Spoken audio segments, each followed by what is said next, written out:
Bon matin, bienvenue sur la méditation quotidienne de l'Église du Plateau Mont-Royal. Je m'appelle Quentin Bernard, je suis pasteur en formation. Dans 1 Jean 5,13, on lit Jean qui écrit à la fin de sa lettre: Je vous ai écrit ces choses afin que vous sachiez que vous avez la vie éternelle, vous qui croyez au nom du Fils de Dieu.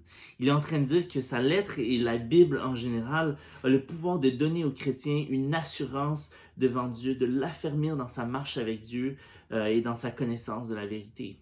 À l'Église du Plateau Mont-Royal, on croit que la Bible est la parole de Dieu et qu'elle est essentielle à la croissance de n'importe quel chrétien. Alors, on vous encourage à lire et méditer les Écritures chaque jour. Et ce matin, on va lire le psaume 19 ensemble. Et juste avant, on va prier. Seigneur, on prie que, alors que nous ouvrons ta parole, tu ouvres nos cœurs par ton Saint-Esprit et que tu puisses nous affermir, Seigneur, dans l'espérance de la vie éternelle que tu nous donnes. On te demande, Seigneur, de bénir ce nouveau jour qui commence et de nous garder sous ta protection. Amen. Alors, on va lire le psaume 19 ensemble. Au chef des chantres, psaume de David. Les cieux racontent la gloire de Dieu et l'étendue manifeste l'œuvre de ses mains. Le jour en instruit un autre, la nuit en donne connaissance à une autre nuit. Ce n'est pas un langage, ce ne sont pas des paroles dont le son ne soit point entendu. Leur retentissement parcourt toute la terre. Leurs accents vont aux extrémités du monde, où il a dressé une tente pour le soleil. Et le soleil, semblable à un époux qui sort de sa chambre, s'élance dans la carrière avec joie, avec la joie d'un héros. Il se lève à une extrémité des cieux, il achève sa course à l'autre extrémité. Rien ne se dérobe à sa chaleur. La loi de l'Éternel est parfaite, elle restaure l'âme. Le témoignage de l'Éternel est véritable, il rend sage l'ignorant. Les ordonnances de l'Éternel sont droites, elles réjouissent le cœur. Les commandements de l'Éternel sont purs, ils éclairent les yeux. La crainte de l'Éternel est pure, elle subsiste à toujours. Les jugements de l'Éternel sont vrais, ils sont tous justes. Ils sont plus précieux que l'or, que beaucoup d'or fin. Ils sont plus doux que le miel, que celui qui coule des rayons. Ton serviteur aussi en reçoit instruction. Pour qui les observe, la récompense est grande. Qui connaît ses égarements? Pardonne-moi ce que j'ignore. Préserve aussi ton serviteur des orgueilleux, qu'il ne domine point sur moi. Alors je serai intègre, innocent de grands péchés. Reçois favorablement la parole de ma bouche et les sentiments de mon cœur, ô Éternel, mon rocher et mon Rédempteur. Alors, un premier grand thème qui se dégage dans les versets 1 à 7 de ce psaume, c'est ce qu'on appelle en théologie la révélation générale de Dieu. C'est le fait que Dieu révèle son existence et même certains de ses attributs au travers de sa création. Les cieux racontent la gloire de Dieu. L'étendue manifeste l'œuvre de ses mains, que nous dit le psaume. L'existence du monde matériel et sa complexité argumente, je dirais même qu'elle crie haut et fort pour l'existence de Dieu, l'existence indéniable d'un créateur. C'est comme un château de cartes sur une table, avec toute la finesse et l'équilibre que ça prend. Personne en le voyant douterait qu'il y a un créateur derrière cette œuvre. Eh bien, la création qui est infiniment plus complexe que ça, elle nous manifeste l'existence de Dieu. L'apôtre Paul nous dit en Romains 1 que ce qu'on peut connaître de Dieu est manifeste pour nous. Dieu Dieu le leur ayant fait connaître.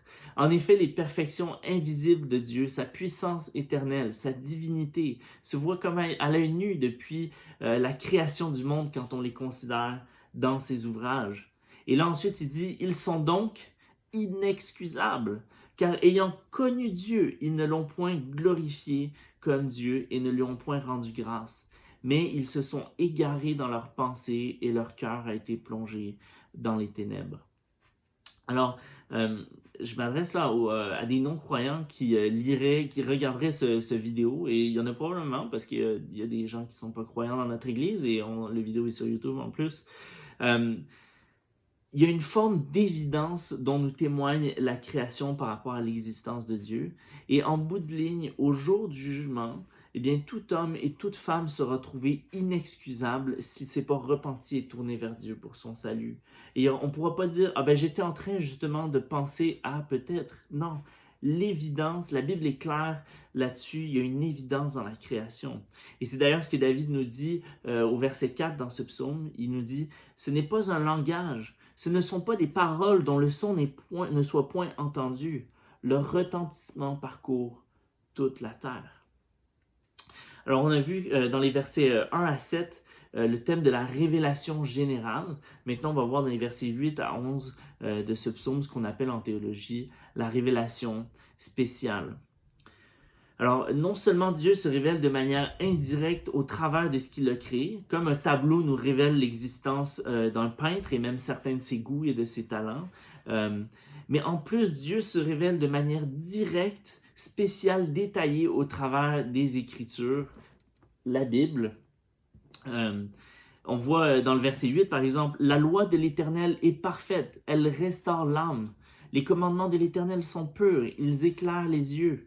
Les jugements de l'Éternel sont vrais, ils sont tous justes. » Alors la loi de l'Éternel, les commandements, les jugements, tout ça, ça fait référence à la parole écrite de Dieu. Donc même si c'est vrai que la révélation générale nous en apprend sur l'existence de Dieu et même certains de ses attributs, comme j'ai dit, elle n'est pas suffisante en elle-même pour connaître Dieu pleinement. Et il a fallu que Dieu se révèle à nous au travers des Écritures qui culminent dans la personne de Christ pour se faire connaître à nous et nous faire connaître le salut. Ça veut dire que de connaître Dieu au travers de la révélation générale, la création, c'est pas suffisant pour être sauvé d'une part, mais d'autre part, et là je m'adresse aux chrétiens, c'est que la révélation générale de Dieu au travers de la création, elle n'est pas suffisante pour apprendre à connaître Dieu intimement. Vous avez besoin des Écritures, de la Bible pour approfondir pleinement votre relation avec Dieu. J'entends parfois certains croyants dire que, par exemple, en prenant une marche dehors, Dieu leur a parlé. En regardant la création, ils ont senti qu'ils étaient en échange avec Dieu. Et d'une part, je comprends d'où ça vient et je suis d'accord qu'on peut en apprendre sur Dieu en contemplant l'œuvre de ses mains.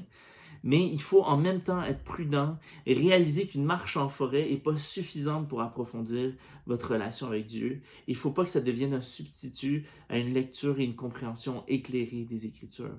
Le verset 8 dit « La loi de l'Éternel est parfaite, elle restaure l'âme. » Il ne dit pas « Un beau paysage est parfait, il restaure l'âme. » Et pareil, avec les commandements de l'Éternel sont purs, ils éclairent les yeux. C'est pas de regarder la mer qui éclaire les yeux, c'est les commandements de l'Éternel. Alors, on a vu dans ce psaume la révélation générale de Dieu dans la création, ensuite la révélation spéciale de Dieu au travers des Écritures, et ensuite on va voir rapidement les bénéfices de la révélation spéciale. Alors au verset 8, rapidement, elle restaure l'âme. Au verset 9, elle éclaire les yeux. Au verset 12, elle nous instruit. Au verset 13, elle nous aide à voir le péché qui est dans notre cœur pour s'en repentir. D'ailleurs, Hébreux 4 nous dit que la parole de Dieu est vivante et efficace et qu'elle juge les pensées et les motifs du cœur. Mais surtout, la parole de Dieu, sa révélation spéciale, elle nous fait connaître le salut en Jésus-Christ, notre Rédempteur. Quel mot magnifique, le dernier mot du psaume, Dieu mon Rédempteur. La parole de Dieu nous révèle le plan que Dieu a mis en œuvre pour nous sauver. Et c'est ce qu'on a fêté en fin de semaine en fêtant la Pâque.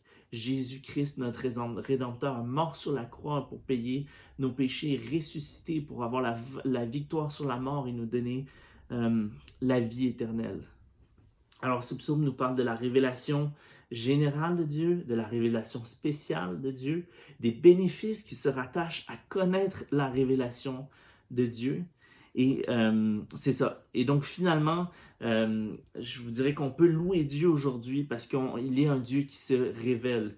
Et non seulement qui se révèle au travers de ses œuvres, mais qui s'est révélé en personne, en Jésus-Christ. Il est venu nous voir et se manifester à nous. On a le privilège pas seulement de voir le tableau, mais de rencontrer l'artiste. Et pas juste de le rencontrer, mais d'apprendre à le connaître intimement.